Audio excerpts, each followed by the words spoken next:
स्वागत है सभी का।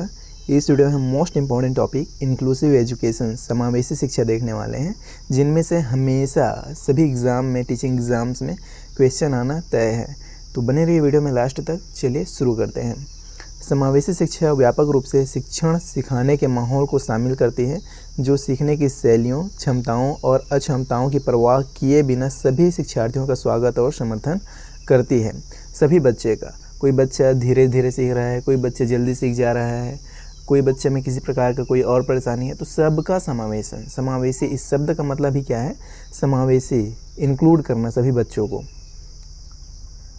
एजुकेशन, कैसा एजुकेशन? विशेष आवश्यकता वाले बच्चे, childrens with special needs CWSN के बच्चे, चिल्ड्रन ऑफ एनी रेस किसी भी जाति के बच्चे, एवरेज चाइल्ड सामान्य बच्चा, चाइल्ड ऑफ सेक्स वर्कर का बच्चा, पुअर चाइल्ड गरीब बच्चा, बैकवर्ड क्लास चाइल्ड पिछड़े वर्ग का बच्चा, सभी बच्चा किस में आ जाता है? इंक्लूसिव एजुकेशन में आ जाता है। यूनिटी इन डाइवर्सिटी, विभिन्नता में एकता। कैसे?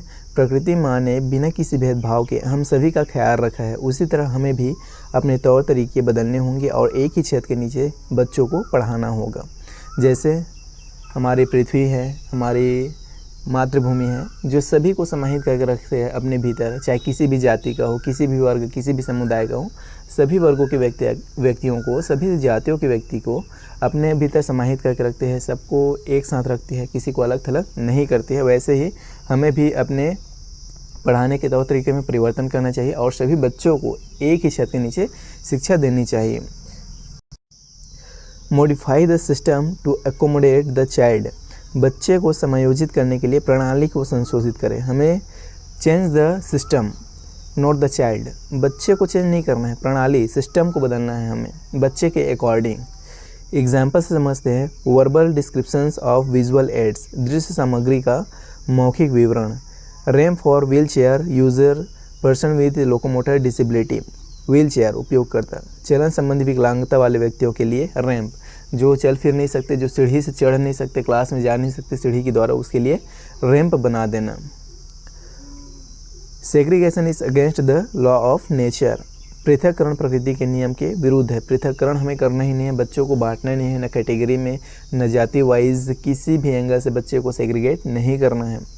The child is unique in his own way, बच्चा अपने आप में विशेष है, इस बात को आप याद रखेंगे। समावेशी और एकीकृत शिक्षा, इंक्लूसिव एंड इंटीग्रेटेड एजुकेशन। समावेशन कैसा होना चाहिए? एजुकेशन फॉर ऑल, सभी के लिए शिक्षा। बेस्ड ऑन इक्विटी, समता पर आधारित होनी चाहिए। इक्वालिटी क्या है? समानता, सभी के साथ एक जैसा व्यवहार, चाहे उनकी स्थिति या पहचान कुछ भी हो। और वहीं पे इक्विटी, समता क्या है? समता निष्पक्ष होने का गुण है, इसमें प्रत्येक व्यक्ति का उसकी आवश्यकताओं के अनुसार उपचार करना शामिल है।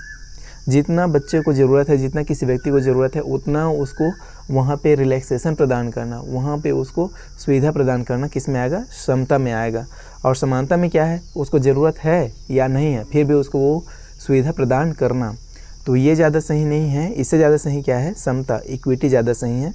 भाई जिसको जितना ज़रूरत है हम उसको उतना सुविधा प्रदान करेंगे। किसी को कम ज़रूरत है तो कम सुविधा प्रदान करेंगे, किसी को ज़्यादा ज़रूरत है तो उसको ज़्यादा सुविधा प्रदान करेंगे। फिर आता है इंटीग्रेटेड एजुकेशन, एकीकृत शिक्षा। एकीकृत शिक्षा क्या है?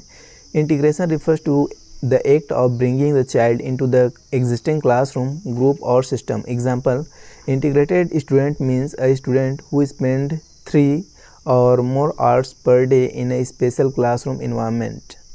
किसी बच्चे को पहले से ही जो कक्षा चला आ रहा है उसमें ले जाके उसको शिक्षा देना। यहाँ पे नोट करने वाली बात है, समावेशी शिक्षा पूरी अवधारणा किस पर बेस्ड है? विविधता पर आधारित है, डाइवर्सिटी पर बेस्ड है, बेस्ड ऑन डाइवर्सिटी, याद रखेंगे। It means understanding that each individual is unique, विविधता से तात्पर्य यह समझने से है कि प्रत्येक व्यक्ति अद्वितीय है और हमारे व्यक्तिगत मतभेदों को पहचानना। अब विविधता का आधार क्या क्या हो सकता है? देखिए, इन सभी के आधार पर विविधता आती है, जैसे भाषिक विविधता, सांस्कृतिक विविधता, संस्कृति सबका अलग है, भाषा सबका अलग है, नस्ली विविधता, नस्ल सबका अलग है, लैंगिक विविधता, उसके अलावा फिजिकल दिव्यांगता, शारीरिक दिव्यांगता, उसके बाद डाइवर्सिटी इन इंटरेस्ट, रुचियों में भी विविधता होती है सभी व्यक्तियों की। फिर सामाजिक आर्थिक स्थिति में भी डिफरेंस होते हैं।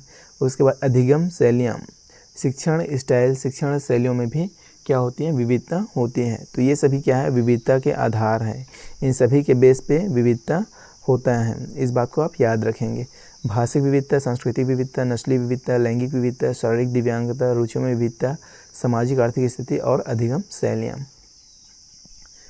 अगर हम लैंग्वेस्टिक विविधता, डाइवर्सिटी को देखें, भाषिक विविधता को देखें, तो जैसे हेलो है, अलग अलग भाषा में हेलो को कैसे कैसे बोला जाता है देखिए।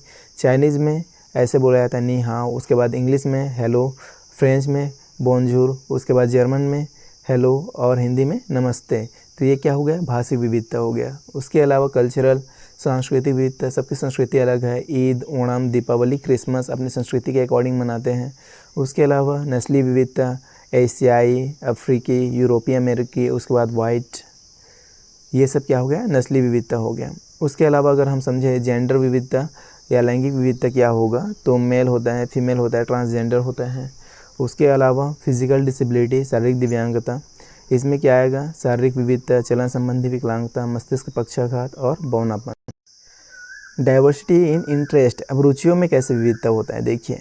कुछ लोगों को खेल पसंद हो सकता है, कुछ लोग खाना पसंद हो सकता है और अन्य लोगों को पढ़ना पसंद हो सकता है। तो ये क्या है, रुचि में भी डिफरेंसेस होते हैं, रुचियों में भी विभिन्नता होती है, रुचियों में भी विविधता होती है, इस बात को आप याद रखेंगे। उसके अलावा सोशियो इकोनॉमिक स्टेटस, सामाजिक आर्थिक स्थिति, उच्च सामाजिक आर्थिक स्थिति, उसके अलावा योगदान देने वाले कारक जैसे आय स्तर, शिक्षा स्तर, व्यवसाय, पारिवारिक और सामाजिक समर्थन, धन आदि। निम्न सामाजिक स्थिति में क्या होगा, मध्य सामाजिक स्थिति, ये सब क्या है, आर्थिक स्थिति भी, किसी का आर्थिक स्थिति बढ़िया है, किसी का कमज़ोर है, तो ये सब के आधार पर भी क्या आता है, विविधता आता है। लर्निंग स्टाइल, अधिगम शैलियाँ, कैसे मौखिक पढ़ा रहे हैं कि कैसे।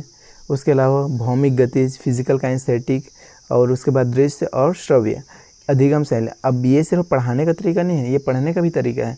कुछ बच्चे मौखिक रूप से सीखते हैं, कुछ करके सीखते हैं जो काइनेस्थेटिक में आएंगे, भौमिक गतिज में आएंगे। उसके अलावा विजुअल जो देख के सीखते हैं, श्रव्य जो सुन के सीखते हैं। विद्यार्थियों की सीखने की शैली का प्रतिशत, विजुअल देख के विद्यार्थी 65% सीखते हैं और ऑडिटरी सुनकर सीखने वालों की संख्या कितना है, 30% आ जाता है, और काइनेस्थेटिक करके सीखने वाले 5%। तो इसे भी आप याद रखें, कभी कभी एग्जाम में परसेंटेज भी पूछ दिया जाता है। विजुअल दृश्य में 65%, ऑडिटरी ऑरल श्रव्य में 30% और काइनेस्थेटिक में 5%। उसके अलावा यहाँ पे एक चीज़ समझते हैं, संरचना और कार्यात्मक शरीर की दुर्बलता, structural and functional body impairment. उसके बाद दैनिक जीवन की गतिविधियों में विकलांगता या गतिविधियों पर प्रतिबंध, और सामाजिक एकीकरण में बाधाएं और भागीदारी की सीमाएं। एग्जाम्पल, अब जैसे इम्पेयरमेंट, क्षति क्या होता है, पोलियो प्रभावित जैसे लकवाग्रस्त, ये सब क्या हो गया, इम्पेयरमेंट में हो गया क्षति। अब डिसेबिलिटी क्या है, विकलांगता, चलने में असमर्थ जैसे अनेबल टू वॉक। हैंडीकेप में क्या आएगा, अक्षमता में क्या आएगा, unable to attend school, school जाने में असमर्थ है, अक्षमता आ गया। तो इस तरह से हमने समावेशी शिक्षा को अच्छी तरह समझा। आई होप कि आपको वीडियो पसंद आया होगा। वीडियो को लाइक ज़रूर कीजिएगा और इसी तरह का एजुकेशनल कंटेंट के लिए आप चैनल को सब्सक्राइब कीजिए। हम आपसे मिलते हैं नेक्स्ट वीडियो में, तब तक के लिए बाय।